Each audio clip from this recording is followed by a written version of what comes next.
আচ্ছা, ইয়ার্ন ক্লিয়ারার, আমরা গাইড পড়লাম, এবার হচ্ছে ইয়ার্ন ক্লিয়ারার। দেখো, ইয়ার্ন ক্লিয়ারার মানে হচ্ছে ক্লিনার, মানে ইয়ার্ন ক্লিয়ারার অর্থাৎ ক্লিন করবে আর কি ইয়ার্নটাকে।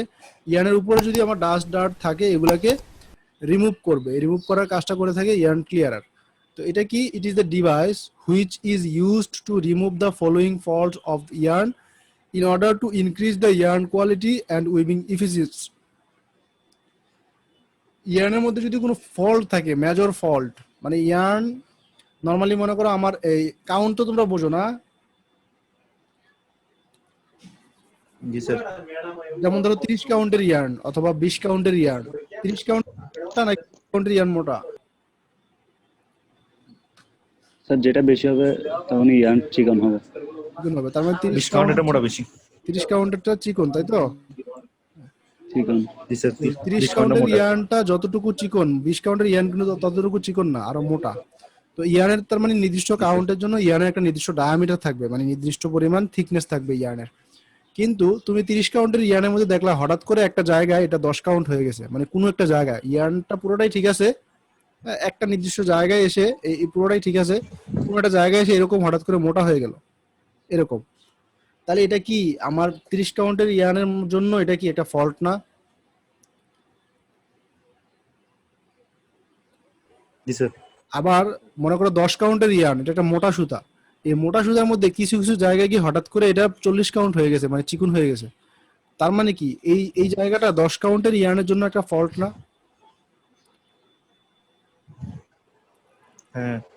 এই ফল্টগুলো যদি ইয়ার্নে থাকে তাহলে কি সমস্যা হতে পারে নাকি পারে না?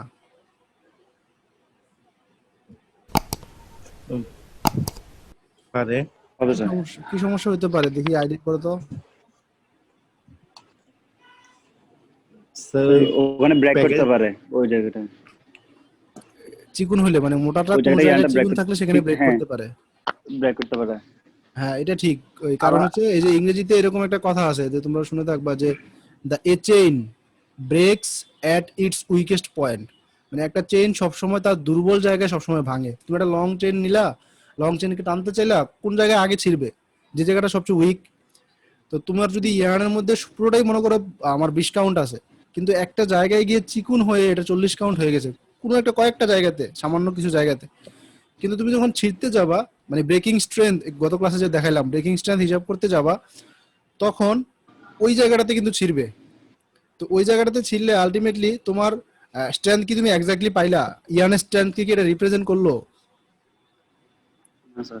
না, এটা উইকেস্ট পয়েন্টের স্ট্রেংথকে রিপ্রেজেন্ট করতেছে। তার মানে উইকেস্ট পয়েন্টের স্ট্রেংথটা কিন্তু এখানে মেজার হয়ে যাচ্ছে। আসলে আমার ইয়ার্নের স্ট্রেংথটাকে আমি প্রপারলি পাচ্ছি না। সুতরাং একটা চেইন সবসময় তার দুর্বল জায়গাতে ভাঙার কারণে দুর্বল জায়গার স্ট্রেংথটাই সবসময় ফুটে ওঠে, আবার আগে ছিড়বে। নর্মাল যে তার স্ট্রেংথ পাওয়ার কথা ছিল তার চেয়ে অনেক কম স্ট্রেংথ পাবো। এটা যদি 20 সেন্টিনিউটন মানে ফোর্স লাগতো আগে ব্রেক করতে, এখন এটাকে দেখা গেছে 5 বা 10 সেন্টিনিউটন ফোর্স দিলেই ছিঁড়ে যাচ্ছে, কারণ কয়েকটা উইক পয়েন্ট আছে। তো এই জন্য উইক পয়েন্টগুলো আমাদেরকে দূর করতে হবে, যাতে করে আমি একটা অপটিমাম লেভেলে ইয়ার্নটাকে চালাইতে পারি। অর্থাৎ পরবর্তী ফার্দার যে প্রসেসিং, মনে করো আমাকে লুমে এটা ইউজ করতে হবে বা ডাইং করতে হবে, পরবর্তীতে প্রিন্টিং, মানে পরবর্তী যে অপারেশনগুলো করতে হবে সেই অপারেশনগুলোতে যাতে এটা পারফরমেন্স ভালো দেয়। পারফরমেন্স ভালো মানে হচ্ছে যাতে কম স্ট্রেংথে ছিঁড়ে না যায়। তো আর এটা তো একটা সমস্যা গেল, যদি মোটা থাকে কোনো জায়গায় তাহলে গাইড দিয়ে পাস না হইতে পারে, হ্যাঁ, মানে পাস হওয়ার সময় হয়তো আটকে যেতে পারে। মনে করো তুমি সুইং থ্রেড হিসেবে ইউজ করলা এই সুতাটাকে পরবর্তীতে, তো সুইং থ্রেড হিসেবে ইউজ করলে সুইং এর নিডেলের যে একটা স্পেস আছে ওই নিডেলের মধ্যে দিয়ে পাস করতে হবে। তো তখন তুমি সুই ভেঙে যাবে, না হয় সুতা ছিঁড়ে যাবে, তাই না? ওই সময় সুইয়ের মধ্যে দিয়ে পাস করার সময় তো মানে তুমি জানো যে আমি 20 কাউন্টের সুতা ইউজ করতেছি, তো 20 কাউন্টের সুতার একটা নির্দিষ্ট থিকনেস আছে, সেই মোতাবেক তুমি পাস করলা। কিন্তু দেখা গেল আসলে 20 কাউন্ট না, কোনো একটা জায়গায় গিয়ে এটা 5 কাউন্ট আছে, মানে অনেক মোটা আছে, তাহলে তখন কিন্তু এটা ওই সুইয়ের ছিদ্রের মধ্যে দিয়ে পাস করবে না। আলটিমেটলি এটা একটা পরবর্তীতে ওই জায়গাতে মানে সুইং এর সময় বা এরকম ফার্দার অন্য যে কোনো একটা প্রসেসিং এর সময় প্রবলেম ক্রিয়েট করবে। তো সেই জন্য আমাদের ডিজায়ার না যে থিক প্লেস থাকুক অথবা থিন প্লেস থাকুক, এগুলো যাতে না থাকে এটা আমরা চাই। তো এগুলাকে কিভাবে দূর করব সেটা হচ্ছে ইয়ার্ন ক্লিয়ারের কাজ। Following fault of the yarn in order to increase the yarn quality and weaving efficiency. ইয়ার্নের কোয়ালিটি ইমপ্রুভ হবে এবং উইভিং ইফিসিয়েন্সি বাড়বে। উইভিং ইফিসিয়েন্সি মানে হচ্ছে সুতা কম ছিঁড়া, যত সুতা কম ছিঁড়বে উইভিং এর ইফিসিয়েন্সি তত ভালো, কারণ সুতা ছিঁড়লেই আমাকে মেশিন বন্ধ করতে হয়। উইভিং ইফিসিয়েন্সি নির্ভর করে হচ্ছে লুমের উপর। তাঁত দেখতেছ না তোমরা, তাঁত যেখানে কাপড় বুনে, কাপড় বোনার সময় যদি সুতা ছিঁড়ে যায় তখন কিন্তু তোমাকে কষ্ট করতে হবে, মেশিন বন্ধ করতে হবে, সুতা জমা দিতে হবে, জোড়া দিতে হবে, জোড়া দিতে গিয়ে আবার শুরু করতে হবে। আর অন্যদিকে যদি তাঁত না হয়, হ্যাঁ, মানে সুতা না ছিঁড়ে, তাহলে কিন্তু ফ্লুয়েন্ট চলবে, মেশিন 24 ঘন্টা চলবে, সমস্যা নাই, তখন প্রোডাকশন বেশি হবে। এটা ইফিসিয়েন্সিতে তখন ইম্প্যাক্ট ফেলে, যত বেশি মেশিন স্টপ হয় ইফিসিয়েন্সি তত কমে। আর মেশিন স্টপ হয় কেন? ইয়ার্ন ব্রেক করার জন্য। তো সুতরাং আমাকে ইয়ার্ন কোয়ালিটি ইমপ্রুভ করার জন্য এবং উইভিং ইফিসিয়েন্সি ইমপ্রুভ করার জন্য ক্লিয়ারার দরকার আছে, ঠিক আছে। আর ক্লিয়ারার ছাড়া এখন মডার্ন লুমগুলো চলে, মানে মডার্ন স্পিনিং মিলগুলো চলে না, কারণ হচ্ছে তাদের ইয়ার্নের মধ্যে কিছু ফল্ট থাকে। তো ইয়ার্ন ক্লিয়ারের মাধ্যমে এই ফল্টগুলোকে দূর করে তারপর তারা বাজারে ছাড়ে। তো কি কি ফল্ট দূর করা হয়? Thick and thin places. Thick place মানে কি?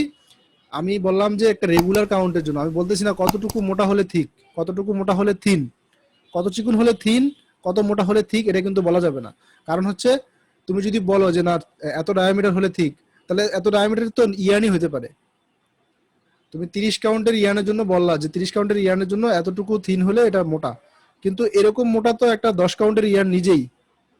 সুতরাং ইয়ার্নের যে রেগুলার ডায়ামিটার আছে, মনে করো 10 কাউন্টের ইয়ার্নের একটা নির্দিষ্ট ডায়ামিটার আছে, আবার 30 কাউন্টের ইয়ার্নের একটা নির্দিষ্ট ডায়ামিটার আছে, 50 কাউন্টের ইয়ার্নের একটা নির্দিষ্ট ডায়ামিটার আছে। ওই ডায়ামিটার থেকে যদি 50% ইনক্রিজ করে, তখন এটাকে আমরা বলতেছি থিক প্লেস। কথা বুঝছো? থিক প্লেসটা কোনো নির্দিষ্ট মাপ না, মাপটা হবে আমার ইয়ার্নের কাউন্টের উপর। আমার ইয়ার্নের কাউন্ট যদি 30 কাউন্ট হয়, সেই ডায়ামিটার থেকে যদি 50% ইনক্রিজ করে, তখন এটা হবে থিক প্লেস। আর 50% কমে গেলে এটা হচ্ছে থিন প্লেস। আবার 200% হলে এটাকে আমরা বলি ন্যাপস। প্লাস 200%, প্লাস 100 হলে এটাকে স্ল্যাব বলি। স্ল্যাব মানে হচ্ছে এই থিক প্লেস হচ্ছে আরো মোটা। এই থিক প্লেস মানে হচ্ছে মোটা, মানে 50% মোটা কোনো একটা জায়গায়। আর স্ল্যাব মানে হচ্ছে 100% মোটা, ডাবল হয়ে গেল। আর ন্যাপস মানে হচ্ছে প্লাস 200% যদি হয়ে যায়, তখন এটাকে ন্যাপ, অর্থাৎ সুতা যদি একেবারে জটলা পাকিয়ে যায়, সেটাকে বলা হচ্ছে ন্যাপস। তাহলে এই সমস্যাগুলো দূর করা। তারপরে লুজ ফাইবার থাকলে লুজ ফাইবারগুলোকে খুলে ফেলে দেওয়া। তারপর ফরেন ম্যাটার থাকলে, অর্থাৎ ইয়ার্ন হচ্ছে সাদা, হ্যাঁ, বা হোয়াইট কালারের, তো এইখানে দেখা গেছে হঠাৎ করে লাল কালার কোথাও চলে আসছে, কোথাও ব্লু, কোথাও গ্রিন, এরকম কিছু ফরেন ম্যাটেরিয়ালস চলে আসছে, এগুলোকে দূর করা, ঠিক আছে। স্যার কোন একটা সুতার ওই যে কাউন্টের জন্য আমার ইয়াটা কত হবে, ওই যে ডায়ামিটার মেজারমেন্টটা কত কত? এইটা তো আসলে একটা জটিল প্রশ্ন। এইটার আনসার এক্স্যাক্টলি দিতে চাইলে ওই টেস্টিং কোর্সে এটা আমরা পড়তাম, টেস্টের ফিজিক্সও তোমরা পড়বা। এটার ফর্মুলা হচ্ছে এরকম, ডি সমান,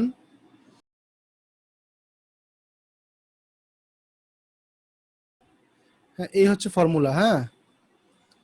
আর এটা হচ্ছে ইঞ্চে, হ্যাঁ, ডিটা হচ্ছে ইঞ্চে, এত ইঞ্চ হবে। তো এখন এইটার ক্ষেত্রে অনেকগুলো ব্যাপার এখানে বলা লাগবে। আসলে শুধু এই ফর্মুলাটা হচ্ছে, এই যেই ভূত তো চিনো তোমরা, হ্যাঁ, এইকে তো চিনো, এই এই যে এই রাইটারটাকে চিনো না? এটা হচ্ছে মানে টেক্সটাইল টেস্টিং এর বাইবেলের মতো আর কি এই বইটা, হ্যাঁ, যেই ভূত, প্রিন্সিপাল অফ টেক্সটাইল টেস্টিং। তো এরা ডেভেলপ করছে আর কি, যেই ভূত ডেভেলপ করছে এটা, সোয়ার্টস সহ আর অনেকে। কিন্তু এটা নিয়ে আমার কিছু কথা আছে, সেটা হচ্ছে এই এই ডেভেলপমেন্টটা ঠিক আছে, ওনারা যখন ডেভেলপ করছে তখন তুমি চিন্তা করো, এই 30 কাউন্টের একটা কটন সুতা নিলা, তো কটন ফাইবারের যে একটা ডেনসিটি আছে, কটনের যে একটা ডেনসিটি, সেই জন্য একটা কটন ফাইবার একরকম হবে। এখন তুমি 30 কাউন্টে যদি পলিস্টার সুতা নাও, অথবা 30 কাউন্টের সুতা তৈরি করলা তুমি রড দিয়ে, লোহা দিয়ে তৈরি করলা, বা ভারী কোনো ম্যাটেরিয়াল দিয়ে তৈরি করলা, তাহলে ভারী ম্যাটেরিয়াল দিয়ে তৈরি করলে, আমি তো কাউন্ট মানে কি, একটা নির্দিষ্ট লেন্থের ওয়েট দেখা হয়, বা নির্দিষ্ট ওয়েটের লেন্থ, তাই না? তো মনে করো তুমি 1 কিলোমিটার যদি সাপোজ রড নাও, আর তার ওয়েট যদি 5 গ্রাম রাখো, তাহলে রডটা কেমন হবে? অনেক চিকন হয়ে যাবে না? কথাগুলো কি বুঝতেছো? জি স্যার। আবার 1 কিলোমিটার কটন দিয়ে ইয়ার্ন তৈরি করলা, সেই ইয়ার্নটা তখন একটু মোটা হবে না?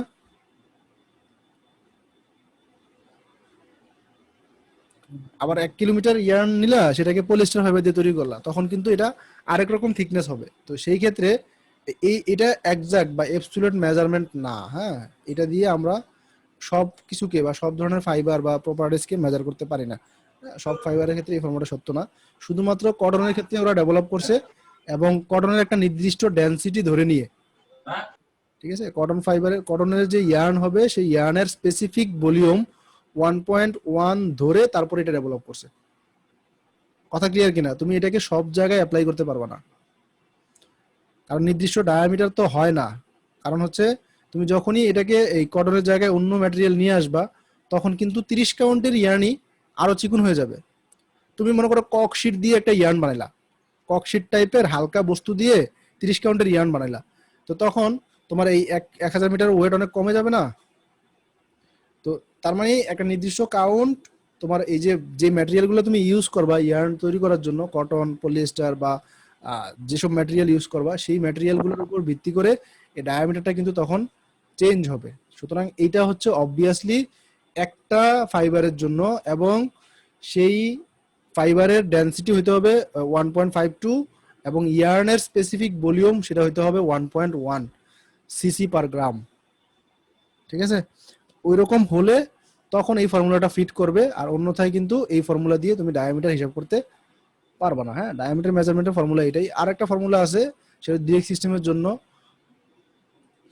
ওখানে হচ্ছে ডি সমান,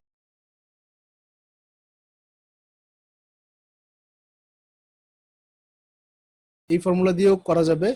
এটা হচ্ছে এই মানে ফিলামেন্টের জন্য, মানে ডিরেক্ট সিস্টেমের জন্য তোমাকে ট্যাক্সে যত কাউন্ট আছে অত বসাইতে হবে, আর রো যেই ফাইবারটা আমরা ইউজ করব সেই ফাইবারের ডেনসিটি বসাইতে হবে। হ্যাঁ, তুমি ডেনসিটি বসাও তখন যে মানটা পাবা এটা হচ্ছে এই ডায়ামিটার ফলো করার ফর্মুলা। এটা সেন্টিমিটার হবে আর কি, হ্যাঁ, এটা সেন্টিমিটার হবে একক। আর এইটা হচ্ছে মোটামুটি একটু অবভিয়াস আর কি। এটা হচ্ছে আরেকটু পারফেক্ট, কারণ এখানে তোমার ডেনসিটি বসানোর সুযোগ আছে। তুমি যে ইয়ার্নটার এটা বের করে হিসাব করবা সেই ইয়ার্নের ডেনসিটি। তাহলে এখন তো বুঝতে পারছো, হ্যাঁ, ডায়ামিটারের সাথে এই কাউন্টের সম্পর্ক হচ্ছে এরকম অনেকটা। হ্যাঁ, তো এটা আমাদের আলোচ্য বিষয় ছিল না, আলোচ্য বিষয় ছিল হচ্ছে এই যে এটা। তাহলে স্যার আমি যদি ডায়ামিটারটা ফিক্স রাখতে যাই তাহলে তো ডেনসিটিটা মনে হয় পার্থক্য করতে পারে। হ্যাঁ, ডায়ামিটার ফিক্সড কেমনে রাখবা? মনে করো তুমি, এটা তো উল্টা হয়ে গেল। মনে করো তুমি এই বানাইতে পারবো হচ্ছে বিভিন্ন ফাইবার দিয়ে ইয়ার্ন, তখন এক একটার জন্য ডেনসিটি এক এক রকম না, সেই সাপেক্ষে ডায়ামিটার ভিন্ন ভিন্ন হবে। ডায়ামিটার ফিক্সড রাখতে চাইলে তখন কাউন্ট চেঞ্জ হবে আর কি, এক একটার কাউন্ট এক এক রকম হয়ে যাবে।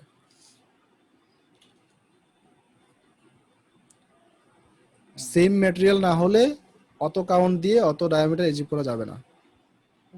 তাহলে স্ল্যাব আর ন্যাপস আমরা দূর করব। Thick thin place, slab naps তো বুঝতে পারছো না? থিক প্লেস বললাম এটা হচ্ছে +50, thin place -50, slab +100, naps +200।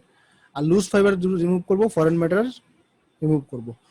Foreign matters হচ্ছে যেগুলা ওই ফাইবারের কালার না, অন্য কালারের, বা মনে করো এই বীজের কণা অথবা এই অন্য কোনো মানে পাথর বা এরকম কিছু চলে আসলো, সেটা হচ্ছে ফরেন ম্যাটার্স।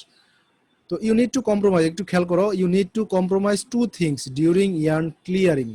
ইয়ার্ন ক্লিয়ারিং সময় তোমাকে 2টা বিষয় কম্প্রোমাইজ করতে হবে, মানে ট্রেড অফ করতে হবে অথবা স্যাক্রিফাইস করতে হবে। কি কি? মেশিন স্টপেজ, নিউ নটিং অথবা স্প্লাইসিং। ঠিক আছে? কি? তুমি এই যে মনে করো এই কোথাও ফল্ট আছে আমার এই যে ইয়ার্নের এই জায়গাটাতে ক্লিয়ার করবা, এই জায়গাটা মোটা আছে, এই জায়গাটা তুমি কি করতে, কেমনি এটা রিমুভ করবা কিভাবে? তোমাকে এখানে কাটতে হবে, এই পাশে কাটতে হবে, এই জায়গাটা ফেলে দিতে হবে, তারপর নতুন করে আবার জোড়া দিতে হবে, তাই না? তখন এই জায়গাটা দূর হবে।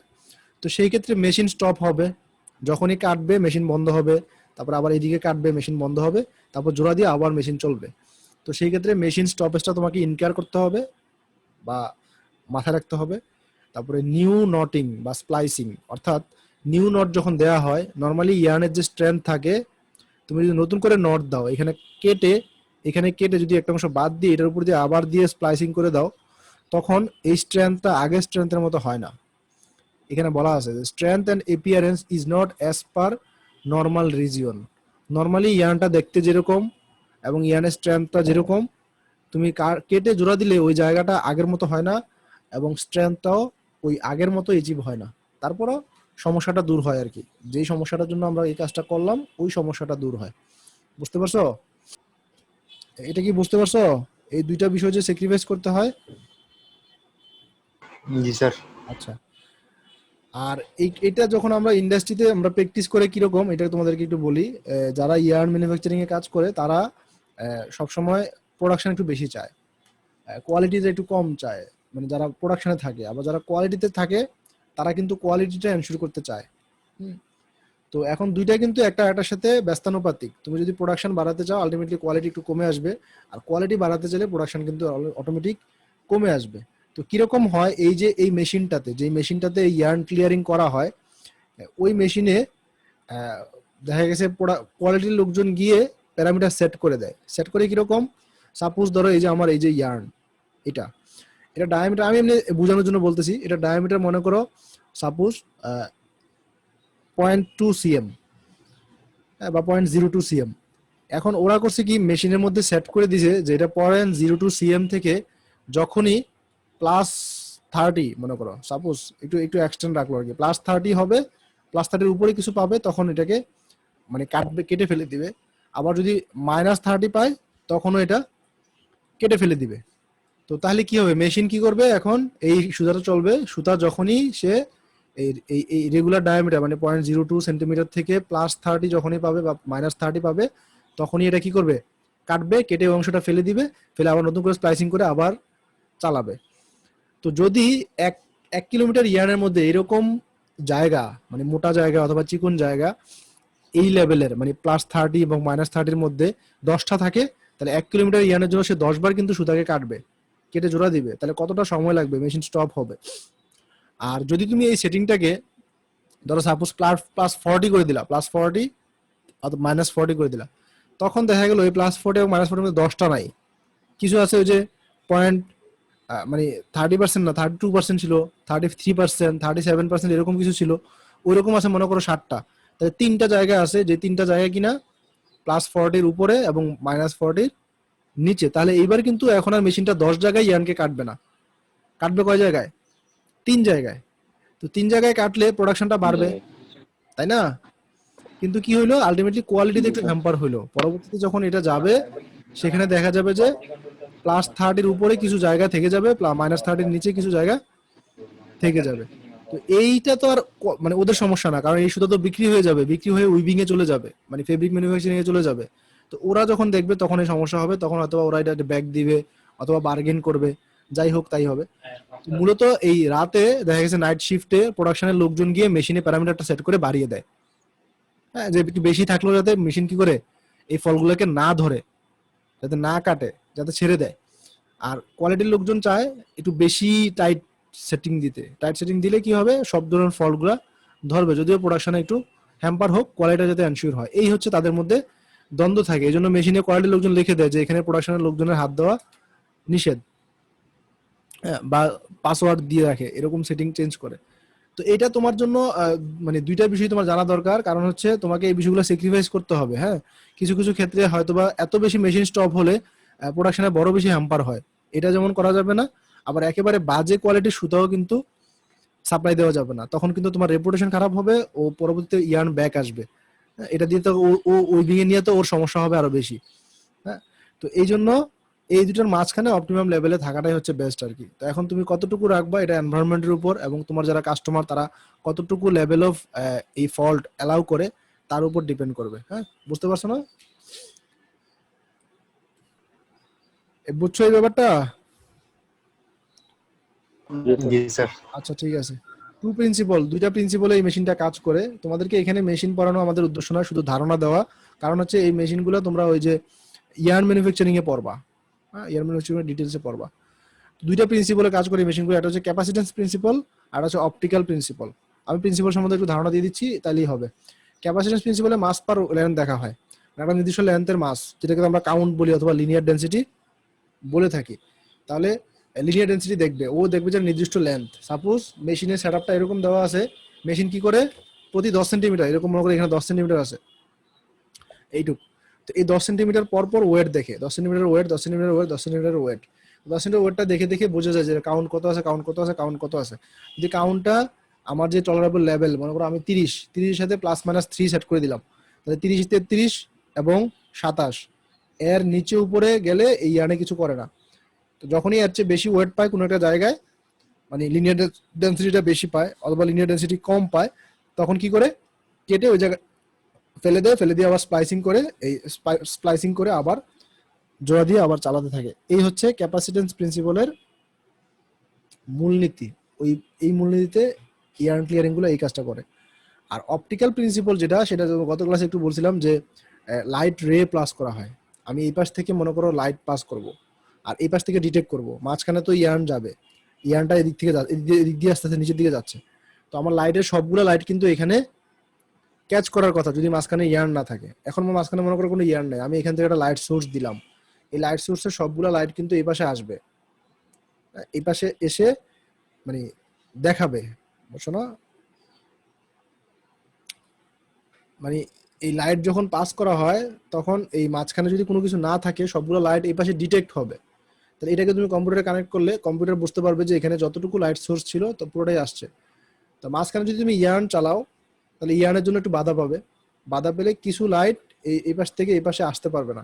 তুমি এখানে সাপোজ ধরো একটা নির্দিষ্ট ইন্টেন্সিটির লাইট দিলা, সেখান থেকে কিছু লাইট এখানে আসলো না, কতটুকু আসলো না, ইয়ার্নের ডায়ামিটার যতটুকু ততটুকু। তো কম্পিউটার এটাকে ক্যাচ করতে পারে, ক্যাচ করে দেখে যে এটা কতটুকু ডায়ামিটার আছে, মানে কিরকম থিকনেসের ইয়ার্ন, যে কারণে লাইটটা আসলো না। তাহলে মোটা ইয়ার্নের জন্য মোটা, চিকন ইয়ার্নের জন্য চিকন লাইটকে বাধা দিবে। তো আলটিমেটলি এই রিডিংটা থেকে বা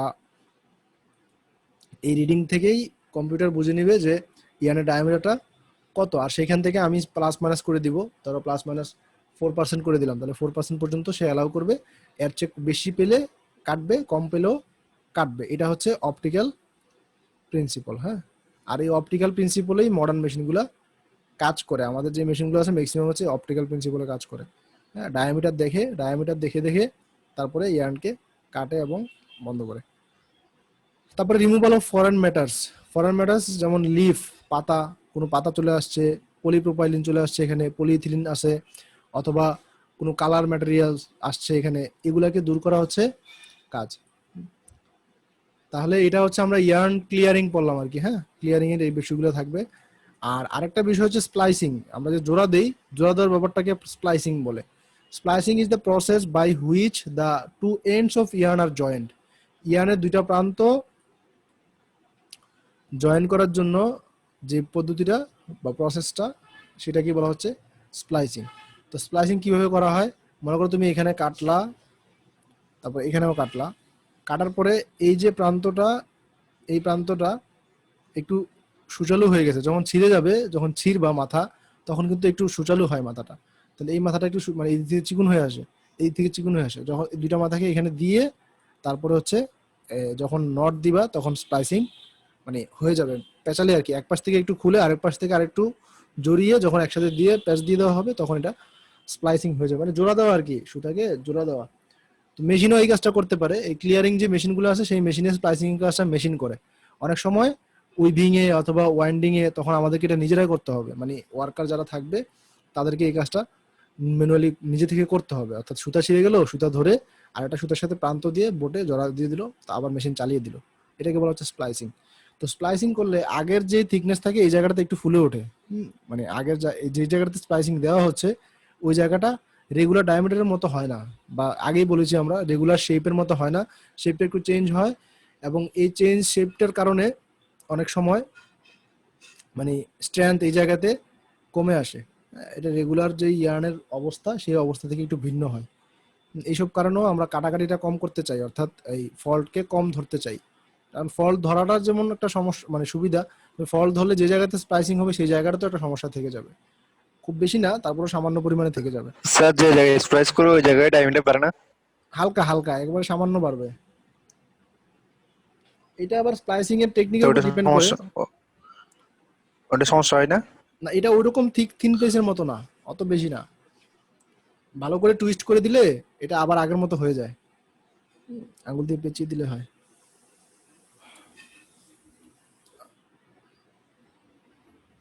আচ্ছা, আমার পিসিটা তো আবারও হ্যাং করছে, তোমরা একটু ওয়েট করো, আমি আবার এটা অন করে অফ করতেছি, অফ করে। আচ্ছা, yarn winding for package dyeing, হ্যাঁ, যেখানে বলা হচ্ছে yarn are often dyed in package form. অনেক সময় আমাদেরকে ইয়ার্ন ডাইং করতে হয়। হ্যাঁ, ইয়ার্ন ডাইং মানে হচ্ছে প্যাকেজ ফর্মে ইয়ার্নটাকে ডাইং করতে হয়।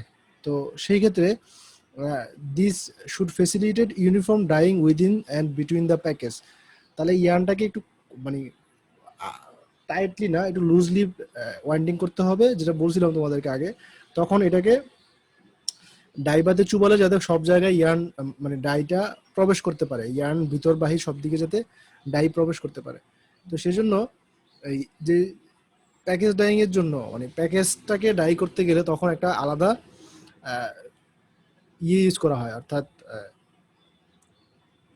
মানে প্যাকেজ ইউজ করা হয় আর কি, পারফোরেটেড প্যাকেজ, যে ছিদ্র থাকে, প্যাকেজটার গায়ে ছিদ্র করা থাকে, তখন ইয়ার্নটা ভিতর থেকেও সুতার গায়ে প্রবেশ করতে পারে। মনে করো এটার উপর থেকেও ইয়ার্ন ঢুকতে পারবে, আবার এটা গায়ে যেহেতু ছিদ্র করা আছে এটার ভিতর দিয়েও ইয়ার্ন ডাইগুলা সুতার মধ্যে প্রবেশ করতে পারে।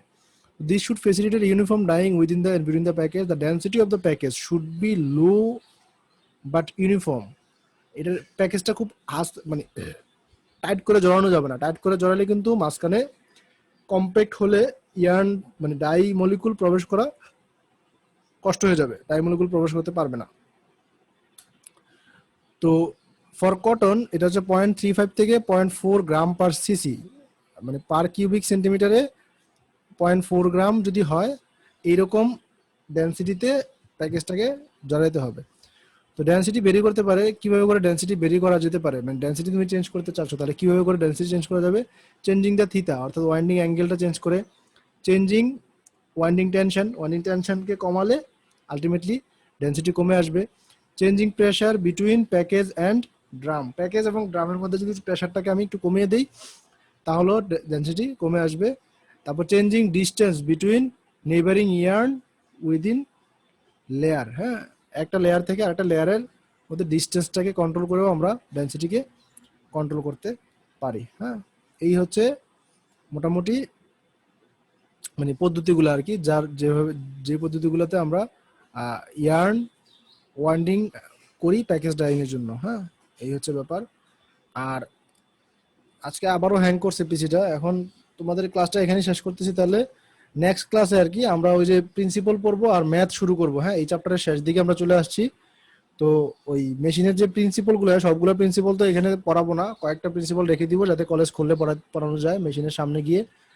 আর এখন আগামী ক্লাসে সবাই ক্যালকুলেটর নিয়ে বসবা আর কি, মানে খাতা কলম রাখবা সামনে অবশ্যই। হ্যাঁ, কিছু ম্যাথ আমি শুরু করব এখন, ম্যাথগুলো দিব তোমরা সলভ করবা, প্রায় 20টার মতো ম্যাথ করবো আর কি আমরা এই চ্যাপ্টারের।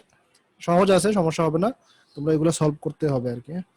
তো আমরা আগামী ক্লাসে ম্যাথ করব, আর হচ্ছে ওই যে প্রিন্সিপাল থেকে বেসিক প্রিন্সিপালটা দেখবো, আর মেশিন প্রিন্সিপালগুলো জমা থাকবে, এটা পরবর্তীতে কলেজ খুললে আমরা পড়বো। হ্যাঁ, তাহলে এই চ্যাপ্টারে আমরা এন্ডে চলে আসছি, এন্ডে তাহলে আমাদের বাকি থাকবে শুধু ম্যাথগুলো। হ্যাঁ।